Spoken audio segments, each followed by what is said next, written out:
Hello दोस्तों, हमारा आज का टॉपिक है वैदिक धर्म और दर्शन। देखिएगा, वैदिक साहित्य की रचना जो थी वो किसी निश्चित एक समय ना होकर शताब्दियों तक जो था वो कालक्रम जो था उसका चला। इसलिए वैदिक धर्म जो है वो स्वरूप के मामले में हमें एक सा नहीं दिखाई देता। उसमें हमें कहीं पर एकेश्वरवाद, कहीं पर बहुदेववाद और कहीं पर सर्वेश्वरवाद, इन सब की जानकारी हमें मिलती है। वैदिक धर्म और दर्शन को समझने के लिए हम उसे 6 भागों में विभाजित करते हैं। देखिएगा, मुख्यतः वैदिक धर्म किस प्रकार का था, क्या उसका स्वरूप था। नंबर 1, उपयोगितावादी या व्यवहारवादी।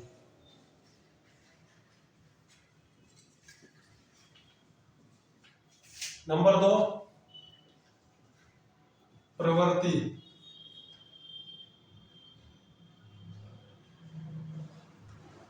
मार्गी। नंबर 3,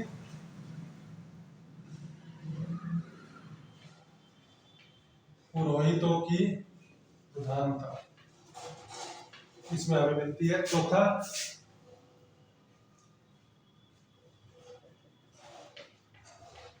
प्राकृतिक शक्तियों में विश्वास।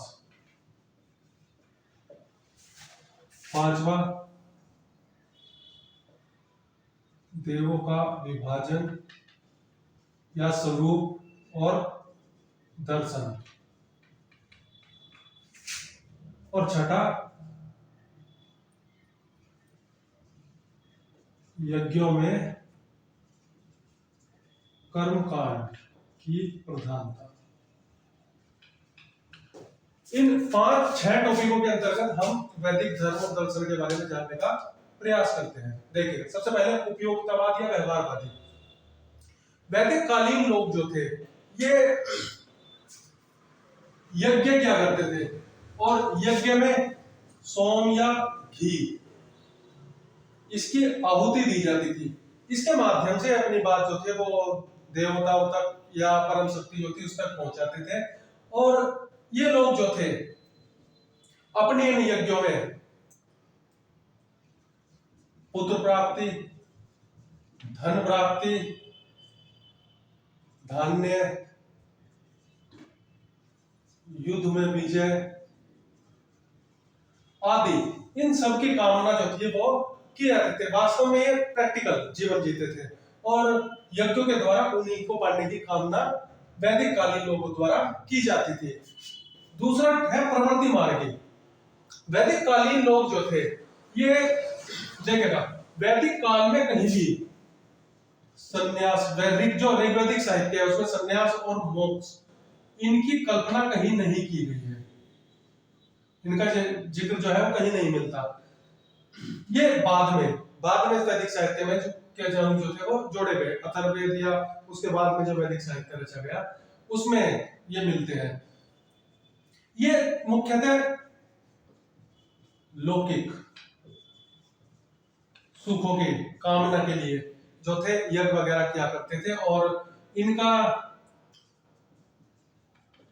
पारलौकिक जीवन,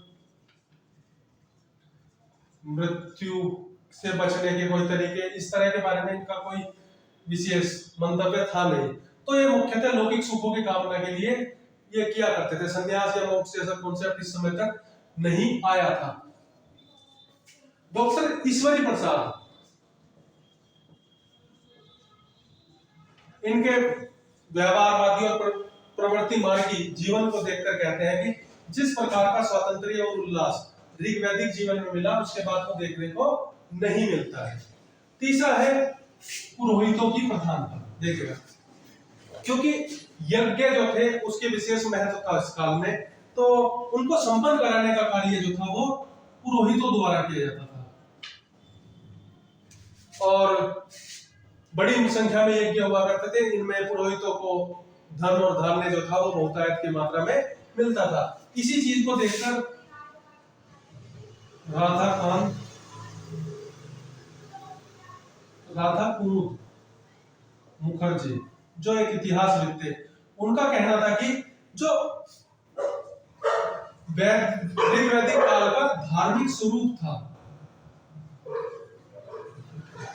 वो कैसा था, कुलीन। ये राधा कुमुद मुखर्जी जो है वो इसके बारे में कहते हैं कि ऋग्वैदिक कालीन जो धार्मिक स्वरूप था वो कुलीन था।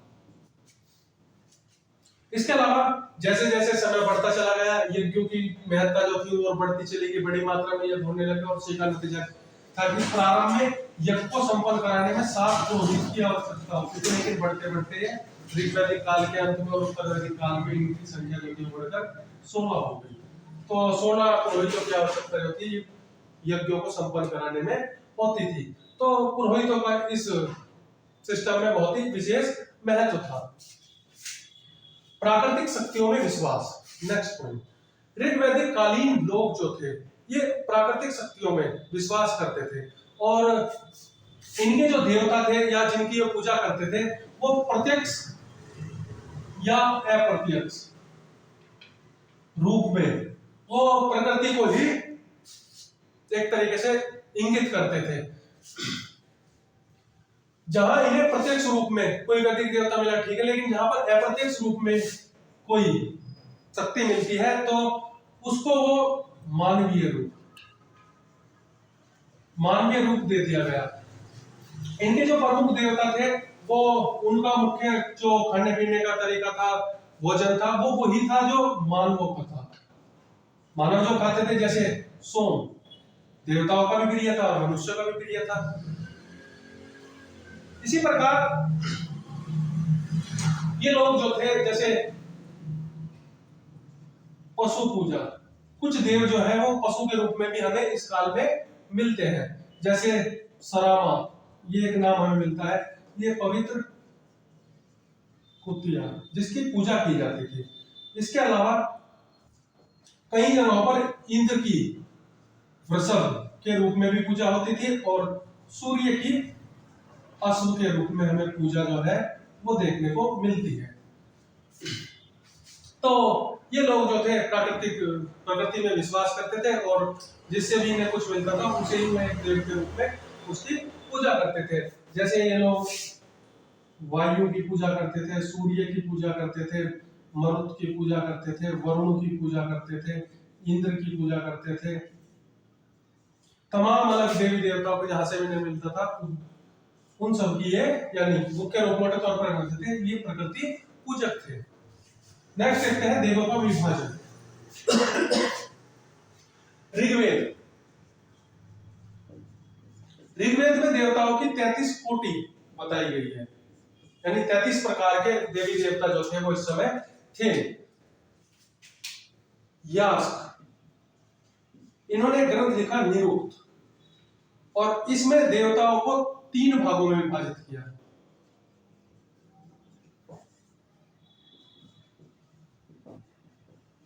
अंतरिक्ष के देवता,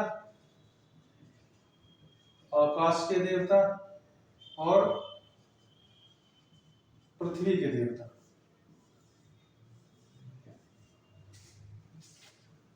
देखिएगा अंतरिक्ष के देवताओं में इंद्र, मरुत, वायु,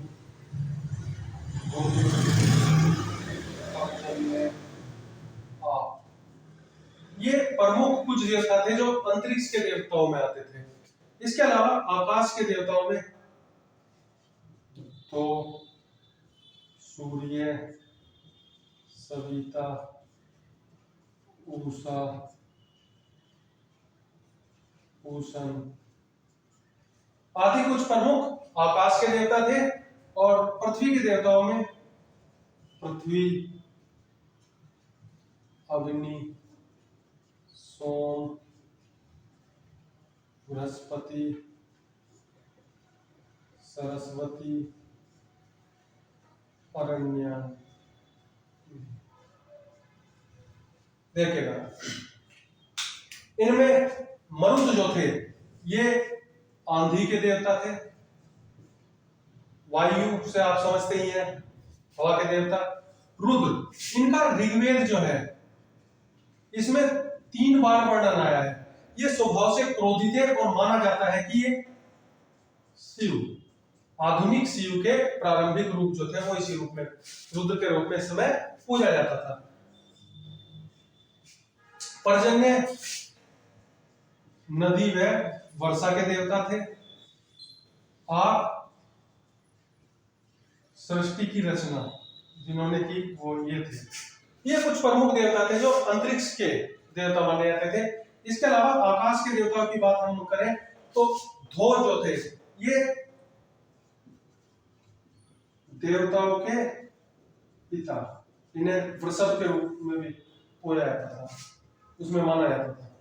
सूर्य, सूर्य के बारे में आप सब लोग जानते ही है। सूर्य पृथ्वी का रक्षक, तेज भागते हुए घोड़े जो थे वो इनका निशान है। सविता, सविता जो है ये सूर्य की चमकदार किरण।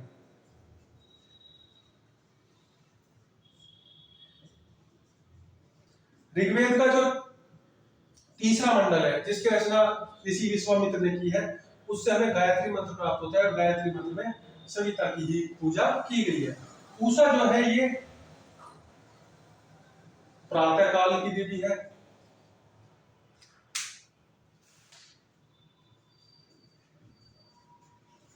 उषा प्रातः काल की देवी। पूषण जो है ये वनस्पति के देवता। इसके बाद देखते हैं पृथ्वी के देवताओं में। पृथ्वी को धरा की देवी के रूप में माना जाता था। अग्नि, इसके बारे में आगे डिटेल में बताऊंगा। सोम, बृहस्पति ये यज्ञों के देवता है। इसके अलावा सरस्वती ये ज्ञान की देवी, अरण्यायिनी वनों की देवी। तो ये प्रमुख अलग अलग वर्गों में जो थे निरुक्त में ये मिलते हैं। और इंद्र जो है इनमें सबसे शक्तिशाली थे और माना जाता था कि ये तीनों से ही, आकाश, अंतरिक्ष और पृथ्वी तीनों से बड़े थे। ये अपनी मर्जी से कोई भी रूप जो था वो धारण कर सकते थे। इनमें से कुछ प्रमुख है जिनके बारे में हम थोड़ा जानेंगे, जैसे इंद्र।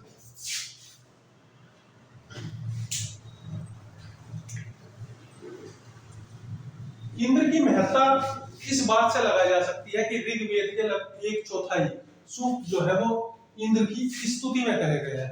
तो लगभग 250 सूक्तों में इंद्र का वर्णन मिलता है ऋग्वेद के अंदर। इंद्र को वृत्तासुर, हंता, पुरंदर,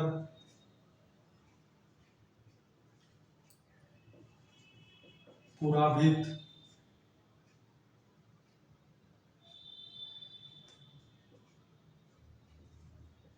सत्कृति, मेधवान आदि नामों से जाना जाता है।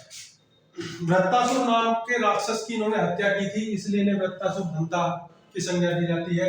ये किलों को तोड़ने वाला इन्हें माना जाता है, इसलिए इन्हें पुरंदर भी कहा जाता है। इन्होंने बादलों को भेदने की शक्ति इनमें थी, तो इसने पुराभिद के नाम से भी जाना जाता है। इनके पास माना जाता है कि 100 शक्तियों के स्वामी थे, जिन्हें सत्कृति के नाम से भी जाना जाता है। और ये दानवीर यानी दान देने वाले इन्हें कहा जाता था, इसलिए इनका एक नाम मेधवान जो है वो भी मिलता है। वज्र इनका प्रमुख अस्त्र था, जिसका प्रयोग वो असुरों को पराजित करने के लिए किया करते थे।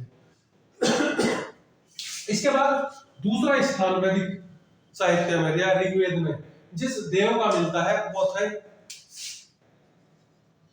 अग्नि। ऋग्वेद के 200 सूक्तों में अग्नि के बारे में बताया गया है। अग्नि को देवताओं में मनुष्य के बीच मध्यस्थ माना गया है। देखेगा, यज्ञों में अग्नि का विशेष महत्व था। यज्ञों में आहुति दी जाती थी घी या सोम के रूप में, जिससे अग्नि प्रज्वलित होती थी और इस अग्नि से धुआं निकलता था। तो ये जब जो आहुति थी उसका तात्पर्य यह था कि मनुष्य अपनी समस्याओं को आहुति के रूप में अग्नि में प्रज्वलित करते हैं, अग्नि उन समस्याओं को ऊपर आकाश में देवताओं के पास ले जाते हैं। तो वो अग्नि जो है वो देवता और मनुष्य के बीच मध्यस्थ का कार्य जो थी वो करती थी। इसके अलावा प्रमुख देवता वरुण। ऋग्वेद के 30 सूक्तों में वरुण के बारे में चर्चा की गई है। वरुण जो थे ये जल के देवता थे। इन्हें ऋतस्य गोप यानी ऋत का राजा ये भी कहा गया है।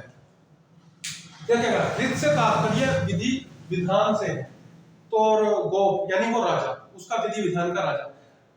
वरुण का जल और समुद्र पर प्रभाव होने के अलावा एक मुख्य कार्य विधि विधान को देखना भी था कि सब लोग सही से काम कर रहे हैं नहीं कर रहे हैं।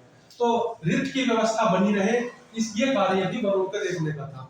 अगर कोई व्यक्ति विधि विधान का पालन नहीं करता था तो उसे दंड देने का कार्य वरुण द्वारा किया जाता था।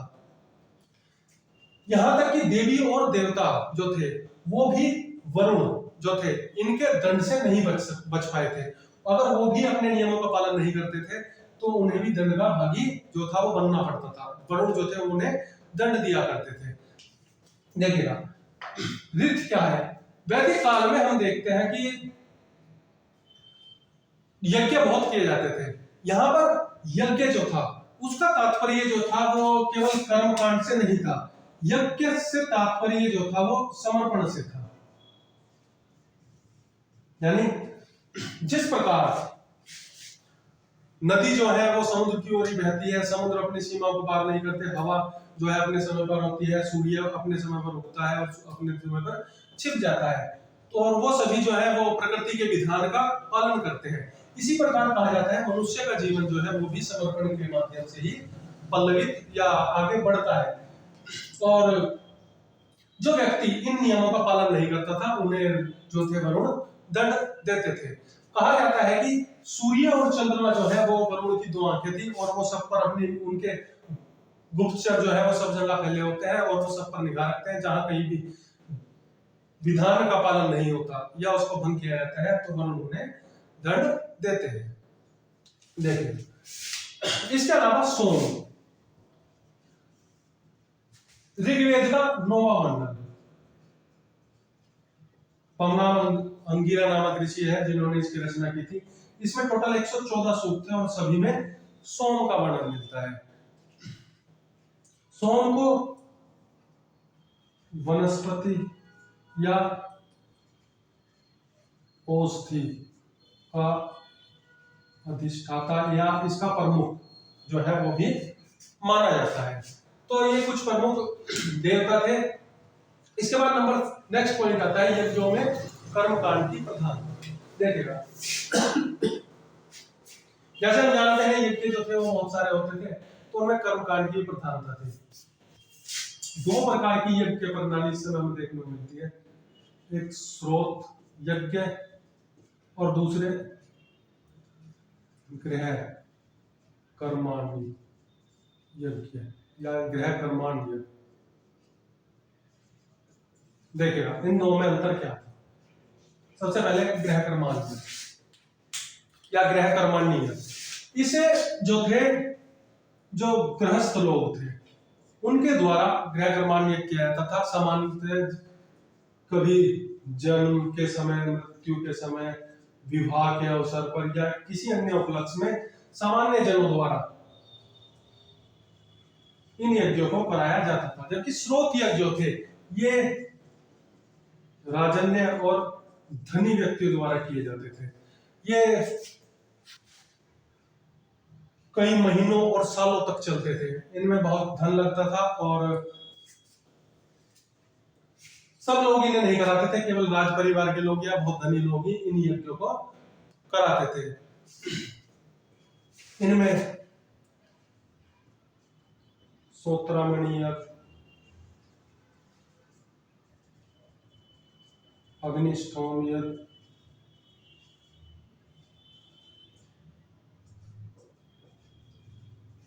राजसूय यज्ञ,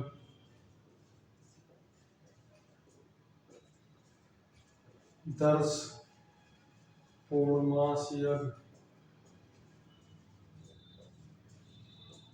आदि प्रमुख यज्ञ थे जो बड़े स्तर पर व्यापक रूप में होते थे। इनमें अनेक पुरोहितों को रखा जाता था जो इन्हें संपन्न कराते थे। और किस प्रकार ये इनमें यज्ञ प्रणाली जो थी वो इस समय प्रचलित थी। ये जो यज्ञ थे इनमें बड़ी मात्रा में दान दिया जाता था और साथ में बलि भी किए जाते थे। सतपथ ब्राह्मण, इससे हमें पता चलता है, जिसमें कहा गया है कि अगर बलि नहीं दी जाएगी तो सूर्य उदय नहीं होगा। ये इसकी जानकारी हमें सतपथ ब्राह्मण से प्राप्त होती है।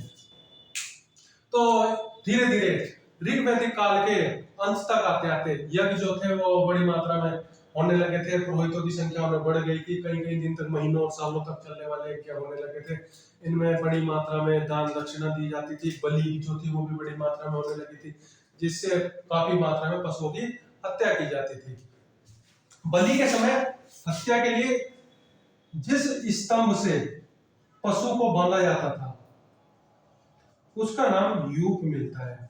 बलि के पशु को यूप से बांधा जाता था। तो बड़ी मात्रा में पशुओं की बलि जो थी वो कृषि के लिए हानिकारक थी, क्योंकि ऋग्वेद के अंत तक आता है कि कृषि जो था वो या उत्तर वैदिक काल में प्रधान व्यवसाय इनका बन गया था और पशुओं की बलि जो थी वो कृषि के लिए उपयुक्त नहीं थी। और इसका नतीजा हम इसके बाद में देखते हैं कि किस प्रकार बौद्ध धर्म, जैन धर्म या अन्य धर्म जो थे वो इस व्यवस्था के खिलाफ खड़े हुए। तो ये सारा वैदिक धर्म और दर्शन के बारे में हमें जानकारी ऋग्वेद या वैदिक साहित्य से प्राप्त होती है। धन्यवाद।